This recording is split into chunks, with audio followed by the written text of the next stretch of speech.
এইকেইদিন প্ৰত্যেক ঘৰ অসমীয়াৰ ঘৰত এক উখল মাখল পৰিৱেশ। কাৰণ ভোগালী বিহুলৈ মাজত মাত্ৰ এদিন, পৰহিলৈ উৰুকাই। আজি মায়ে তিল ৰ'দত দিছে, কাৰণ বিহুৰ অতিকৈ জনপ্ৰিয় পিঠাবিধ অৰ্থাৎ তিল পিঠা বনোৱাৰ সময় সমাগত। কিন্তু অসমৰ মুখ্য মানুহজনৰ অবিহনে এইবাৰ বিহু আধৰুৱা। আমি সাধাৰণ মনুষ্যহে, সেইবাবে নিৰুপায় বিধাতাৰ লিখনি বুলি ধৰি লৈছোঁ। বাকীখিনি ভগৱানৰ ওপৰত এৰিছোঁ।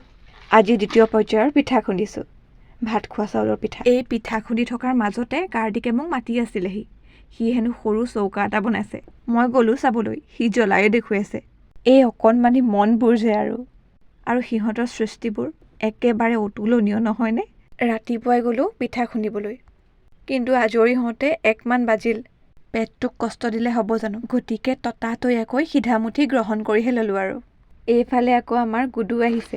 দেওবৰীয়া বজাৰৰ পৰা হেনো চেণ্ডেল এযোৰ কিনিলে। বৰ ধুনীয়া লাগিছে দেই চেণ্ডেলযোৰ। কেইটকা ল'লে? 150 টকা। হয় নি? খুব ধুনীয়া লাগিছে দেই। বিহুলে বুলি কিনিছা নি? বিয়লি 4 বাজিছিলে মাত্ৰ, আন্ধাৰ হ'লেই। গতিকে সোনকালে নাৰিকল কেইটাকে ৰুকি লোৱা যাওক। লস্কৰা বনাব লাগিব নহয়। ৰুকি হোৱাৰ পাছত এইফালে একাপ চাহৰ জুতি লৈছোঁ। একাপ নহয় দেই, এবাটি।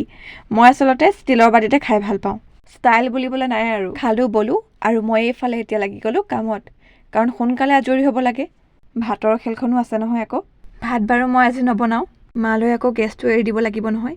আৰু এইফালে মোৰ বনাই হৈ গ'ল দেই। আৰু দিনটোৰ শেষত এইফালে মালপোৱাৰ বাবে গুড় আৰু পানীক সংমিশ্ৰণ কৰিছোঁ। পিছে কাইলৈহে বনাম। আৰু ময়ো আজিৰ এই ভ্লগটিৰ পৰা মেলানিহে মাগিছোঁ। পুনৰ এটি নতুন ভিডিঅ'ৰ সৈতে আকৌ লগ পাম। এতিয়া আহিছোঁ দেই, বাই বাই।